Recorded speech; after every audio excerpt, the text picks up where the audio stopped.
Hello everyone. तो आपका फिर से हमारे चैनल पे स्वागत है। तो आज की इस वीडियो में हम इंग्लिश रीडिंग प्रैक्टिस करने वाले हैं, जिसमें आपको बहुत सारी नई नई चीज़ें सीखने को मिलेगी और आपको कुछ रूल्स भी सीखने को मिलेंगे जो आपको बहुत ही ज़्यादा हेल्पफुल होंगे आपके लिए।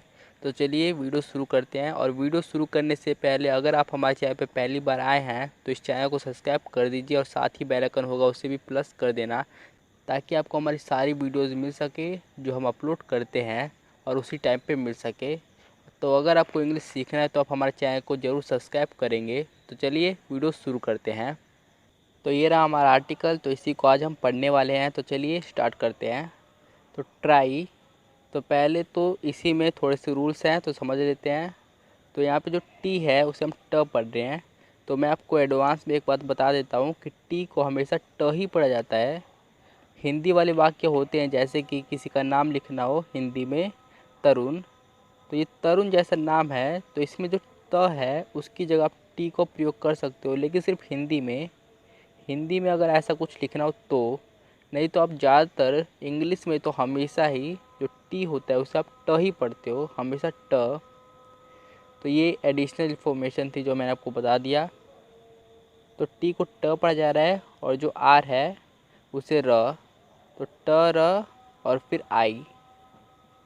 यहाँ पे जो वाई है उसे हम आई पढ़ रहे हैं। मैंने आपको बता ही रखा है कि जब भी जो वाई होता है वो लास्ट में आता है तब उसे या तो ई पढ़ा जाता है या तो आई। तो यहाँ पे इसे आई पढ़ा जा रहा है। तो ट फिर र फिर आई, ट्राई। तो ऐसे आपका ट्राई बन गया।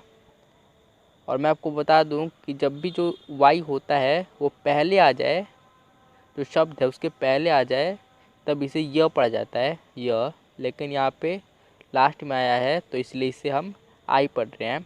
और ई भी पढ़ा जाता है, लेकिन जो लंबे शब्द होते हैं वहाँ पर ज़्यादातर ई पढ़ा जाता है, जैसे कि एवरी। एवरी यहाँ पर है तो इसमें भी जो ये वाई है वो लास्ट में है, लेकिन इसमें इसे ई पढ़ा जा रहा है क्योंकि ये बड़ा शब्द है। तो ज़्यादातर ऐसा ही होता है। तो आगे बढ़ते हैं अब।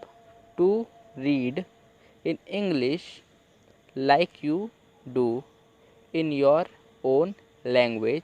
देखिए लैंग्वेज, इसे हम थोड़ा सा पढ़ लेते हैं बारीकी से। पहले लैंग, पहले हम लैंग पढ़ेंगे। इसमें जो एल है उसे आप ल पढ़ रहे हो और जो ए है उसे आप ए। तो लै, फिर जो एन है उसे आप न। तो लैन, लैन।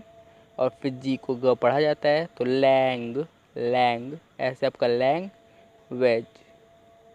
तो यहाँ पे जो यू है उसे आप व पढ़ रहे हो और जो ए है उसे आप ए, तो वे बन गया, वे। और फिर जो जी है उसे आप ज पढ़ रहे हो यहाँ पे। तो जी को भी ज और ग पढ़ा जाता है। तो अगर आपने हमारे सारे रूल्स वाली वीडियो देखे हैं तो आपको पता ही होगा कि कब इसे ग पढ़ा जाता है और कब इसे ज। तो लैंग्वेज ऐसे आपका बन गया। और जो ये लास्ट का ई है इसे नहीं पढ़ा जाता है।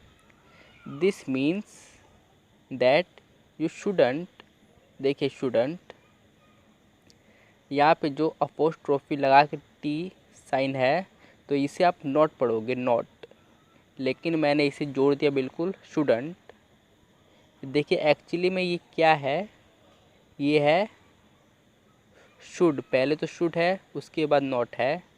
रियल में ये है। और इसे ही छोटा बनाने के लिए यहाँ पे जो एन है उसे यहाँ पे लाया गया है और ऐसे अपोस्ट्रोफी का प्रयोग करके टी लगा दिया गया है। तो ये जुड़ गया है, मिक्स हो गया है ये दोनों। तो ये जो फ्लुएंसी बैठाने के लिए किया जाता है। तो शुडंट। तो यहाँ पर भी एक रूल है, मैं आपको बता दूँ कि एक कॉमन वर्ड है कि अगर आप जो श है, एस और एच, श है उसे आप हटा दो तो इसे उड पढ़ेंगे, उड, ओ यू एल डी, इसे आप उड पढ़ोगे। और ये कॉमन वर्ड है। अगर यहाँ पे आप डब्लू लगा दो तो वुड बन गया, सी लगा दो तो कुड बन गया। तो इसीलिए ये एक कॉमन वर्ड है, तो आपको इसे याद कर लेना है कि ओ यू एल डी इसे आप उड पढ़ते हो, उड। और जो एस और एच है इसे आप श पढ़ते हो, श।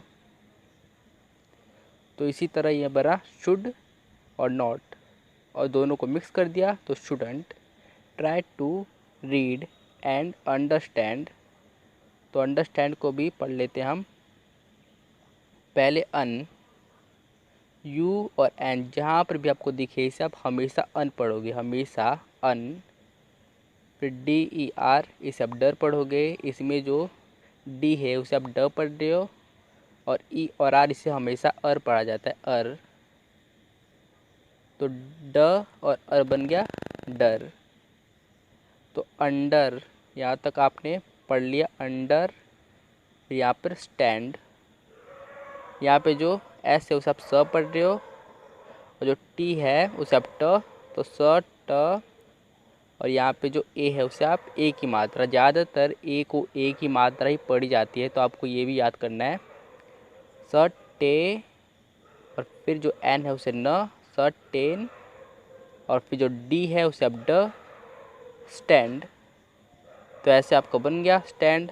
तो पूरा क्या बना, understand, understand every word when you read books in your own language, you don't actually read every word, and normally there are some words that you don't completely understand। completely तो इसे हम थोड़ा सा अच्छे से पढ़ लेते हैं। तो जहाँ पर भी आपको COM दिखे इसे आप कम पढ़ोगे, हमेशा कम। तो ये बहुत सारे वर्ड्स में आता है, तो इसलिए आपको इसे याद कर लेना है, हमेशा इसे आप कम ही पढ़ोगे, कम।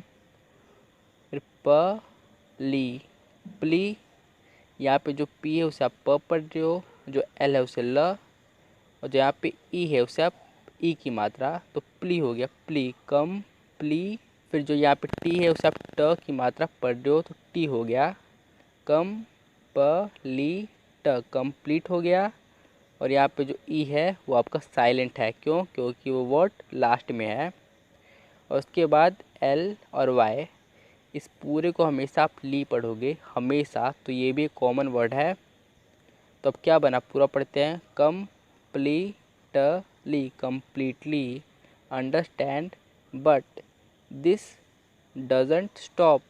डजंट ये क्या है अब, तो मैं आपको बता दूं कि डज और नॉट, डज नॉट का ये मिक्स हो गया है, मतलब फ्लुएंसी बैठाने के लिए मिक्स कर देते, छोटा बना देते वर्ड को। तो डज और नॉट को छोटा बना दिया गया है, तो बना डजंट। तो ऐसा होता है, फ्लुएंसी बैठाने के लिए इंग्लिश स्पीकर ऐसा करते हैं ताकि उनकी फ्लुएंसी और ज़्यादा इंक्रीज़ हो जाए, मतलब वो तेज़ी से बात कर पाए, इसलिए। Stop you from understanding the story, don't expect to understand everything, if there is a word that you don't really understand, but you understand the general meaning of the sentence। तो सेंटेंस को हम थोड़ा सा ध्यान से पढ़ लेते हैं, क्योंकि एक बड़ा शब्द है। तो देखिए, सेन, जो एस है उसे आप स पढ़ रहे हो, हमेशा स ही पढ़ा जाता है। और यहाँ पे जो ई है इसे आप ए की मात्रा पढ़ रहे हो, तो बन गया से। और फिर जो एन है उसे आप न पढ़ते हो, तो यहाँ पे न लगा दिया, तो सेन, सेन हो गया। फिर उसके बाद है टेन, टी, टी को आप ट पढ़ रहे हो, और यहाँ पे जो ई की मात्रा है उसे आप ए पढ़ रहे हो, ए, तो बन गया टे। और फिर जो एन है उसे आप न पढ़ रहे हो, तो टेन, टेन हो गया। पहले सेन हुआ, टेन हुआ। फिर सिर्फ दो वर्ड और बचे, सी और ई। तो अब सी को यहाँ पे स पढ़ रहे हो, तो पूरा हमारा बन चुका है सेंटेंस, सेंटेंस। और जो लास्ट का ई है इसे नहीं पढ़ा जाता है, हमेशा नहीं पढ़ा जाता है। It is perfectly okay to ignore, तो इग्नोर को हम थोड़ा सा अच्छे से पढ़ लेते हैं। यहाँ पे जो आई है उसे आप ई पढ़ रहे हो, ई। और जो जी है उसे आप ग, तो इग हो गया, इग। फिर जो एन है उसे आप न पढ़ रहे हो, और यहाँ पे जो ओ है बीच में उसे आप ओ पढ़ रहे हो। तो ये जो ओ है उसे आप न में मिक्स कर देते, तो नो हो गया, नो। पहले इग, फिर नो, इग नो।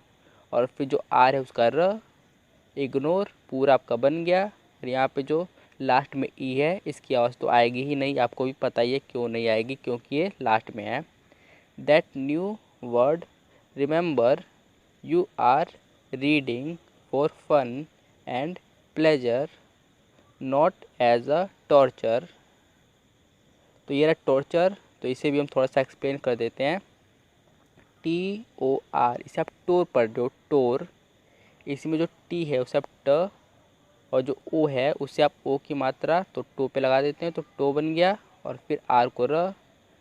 और यहाँ पे जो चर है TURE, इसे हमेशा चर पढ़ा जाता है। जैसे आपने देखा होगा नेचर, नेचर में भी चर आता है, तो ये कॉमन वर्ड है। नेचर, फ्यूचर, बहुत सारे वर्ड्स में आता है, तो आपको ये याद कर लेना है कि TURE को चर पढ़ा जाता है। तो एवरीवन, आई होप आपको ये वीडियो पसंद आई होगी और ये वीडियो आपके लिए हेल्पफुल रही हो। तो यही हमारा मिशन है, यही हमारा कर्तव्य है कि आपके लिए ऐसी वीडियोस और बनाना। और अगर आप भी इंग्लिश सीखना चाहते हो, अगर आप इंग्लिश सीखना चाहते हो तो हमारे चैनल को सब्सक्राइब कर दीजिए, क्योंकि हमारे चैनल पे आपको इंग्लिश सिखाया जाता है।